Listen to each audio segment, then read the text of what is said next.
በግድም ይግባቸው ብቻ ይሄን የጎጥ ነገር የፌደራል ይሄ የብሔር ነገር የቀበሌ ነገር የትንሽነት ነገር በተለይ የኦሮሚያ ብልጽግና መተው የማይችል ከሆነ በጣም ትልቅ ዕዳ ይጠብቀናል ነው እንደኔ ማታ 2 ሰዓት ዜና ላይ ክልሉ ፈርሶ ቢሰሙ ትንሽ መልስ ደስ ይለኛል ጠቅላይ ሚኒስትር አብይ የኔን አይነት አካሄድ ስለማይዱ ነው እንጂ 10 ፕሬዚደንት አርጋ 10 ክልል አርጋው ጧት ሲነቃሽ መልስ ስርዓት ቢሆን ጥሩ ነው እንደዛ አይነት ራዲካል የሆነ እርምጃ ነው መወሰድ ያለበት ኦፍ ኮርስ ይሄን ያደርጉት for various reasons ግን ያንን አይነት ራዲካል ስቴፕ ማን ሄድ ከሆነ አሁን በአካባቢውም ያለብንን ችግር ይሄን ኦሮሚያን የሚያክል ገተት ተሸክመን አንችለው ቱርክ ባንድ ወቅት the sick man of Europe ተባል ነበር ኦሮሚያ እንዳለ the sick man of የኢትዮጵያ ፌደራሊዝም በቃ በሽታችን እንዳለ ያለው እዚህ ጋር ኢኮኖሚያችን እንዳይንቀሳቀስ በሰላም እንዳንኖር እንደ አገር እንዳናስብ የሰነፍ ኤሊት መከማቻ እንድንሆን በጣም ዘርዝረን ማንጨርሰው በሽታ ያለው ኦሮሚያ ምክንያቱም የኤትኒክ ፌደራሊዝሙ ትልቁ ልጅ ትልቁ ዕዳ ኦሮሚያ ነው ላለመፍረስም የሚፈልገው ከ2 ሚሊዮን በላይ ዜጎች እንዲፈናቀሉ ምክንያት የሆነው ማለት ማይካድራ እንደው የቅርብ ጊዜና እንትን ሆኖ ዘገነነን እንጂ ምንድነው ያላየነው ኦሮሚያ ምንድነው ያላየነው አሁን አንተ ሂድና ከየትኛውም የኦሮሚያ ቢሮ ጋር ኢንተራክሽን ቢኖርህ for a simple ተራ ነገሮች የመሬት ግብር መክፈል በላይ ኖርማል ጥቅምህን ኖርማል የሥራ እንቅስቃሴን ነው ማመን የማትችለው አይነት ሙስና ምክንያቱም so huge በጣም ትልቅ ከመሆኑና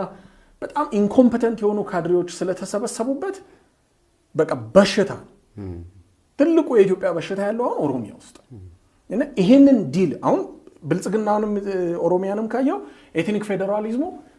የከተማው ሰው ሰልችቶታል ወያኔ ተወግዷል አማራ ክልል ሰልችቶታል ደቡብ አይፈልገውም ማን ነው ለከራከራው የሚል የምትል ከሆነ ኦሮሚያ ግን ህዝቡም አይደለም አክቹአሊ ካድሬው ምክንያቱም የኦሮሞ ህዝብ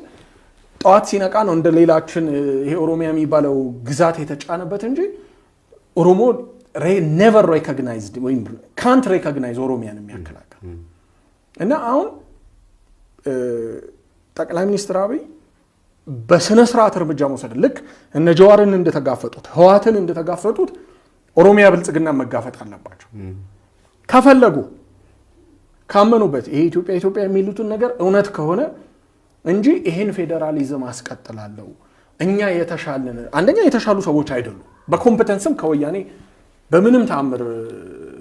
አይለዩም እንደውም ብልጽግና ኦሮሚያ ውስጥ የምናየው ሌላ እጅግ አደገኛ ነገር አለ ምን መሰለ አንደኛ አዲስ አበባን ኦሮሚያ ውስጥ ነች ብለው ስለሚያስቡ ሁለተኛ ህዋሃት የዴሞግራፊክ ፕሮብሌም ነበረበት ስለሚሉ እኛ በቁጥር ብዙ ስለሆነን የህዋሃት ትልቁ ችግር አናሳ ብሔር ማነሱ ነው ስለዚህ እኛ የፈለግነውን አይነት በደልና ግፍ ያስፈጸምን ይሄን ያስፈራራን በህዝብ ማስፈራራቶች አዘን ይንተ ዴሞግራፊ ለውጥ ያመጣን ስንፈልግ ራያን ቀምተን ስንፈልግ ከኬንያ ሞያሌን ቀምተን ስንፈልግ ከደቡብ የሆነ ነገር ቀምተን ከሶማሌ ክልል የሆነ ቀምተን እኛ እንችለዋለን ነው ይያሉ ነው ያሉ ግን ከህዋቱ ድቀት አልተማሩ እንዴት ነው የሚማሩት ከህዋቱ ድቀት እነሱ የተማሩት the wrong thing ነው እኛ ምን እንችላለን እኛ ምንም ነገር አቀተንም ነው እነሱ የተማሩት አንተ የጠበቀው አይ ይሄ ፌደራሊዝም እንደማይሰራ ለዲዛይነሮቹ ራሱ መቃብር ነው የሚል ነገር እንዲማሩ ነበር አብዛኛው ሰው እነሱ እየተማሩ አይደለም ስለዚህ እኔ አሁንም ኳሱ ጠቅላይ ሚኒስትር አብይ እግር ጋር ነው ያለው እስካሁን ኦሮሚያ ብልጽግናን ተጠቅመውት ይሆናል ኦህዴድን ተጠቅመውት ይሆናል ያው ተጠቅመዋቸዋል ስልጣን ምንም የሚካድ ነገር አይደለም እንትን ማዕበሉን ጋልበው 4 ኪሎ ገብተዋል now it's time ኦሮሚያ ብልጽግናን ማፍረስ ኦሮሚያንም ማፍረስ ጊዜው አሁን እንደኔ ከምርጫው በፊት ምክንያቶች አሉ ምክንያቱም ይሄንን ይዘህ ወደ ምርጫ የምትገባ ከሆነ አንደኛ ምርጫው ራሱ በጣም ብለዲ ነው የሚሆነው ሁለተኛ ምርጫው ራሱ እጅግ ብለዲ ከመሆንና ከማበጣበጥ ደም ላፋሰስ ከሚችልበት ከማፋሰስም አልፎ የእሳቸው እየተንደረደሩ ያሉት የሆነ ሌጂቲመሲ ይዤ ህገ መንግስቱን ማስቀየርም ወይም ሌላ ነገር ባረግ ነው ኖ አክቹአሊ ዲሌጂቲማይዝድ የሆነ ስልጣን ይዘው ሊገቡም ይችላሉ ስለዚህ እነዚህ ሜጀር ሪስኮች አቮይድ ለማድረግ ከምርጫው በፊት ኦሮሚያን አፈርሰ ሲሆን ህገ መንግስቱን ቀይረህ ባይዘው በጣም የሚከብድ ነገር አይደለም ኦሮሚያን ማፍረስ ካስፈለገ እንደው በዚህ ህገ መንግስት ማፍረስ ይቻላል ምንድነው የምታረጋው የወለጋ ማህበር ይኖራል ያ የወለጋ ማህበር የወለጋ የማንነት ጥያቄ ያነሳል ከፈለክ በቀበሌ ያፈርስልሃል ኦሮሚያን የሆሮ የደምቢዶሎ የጊምቢ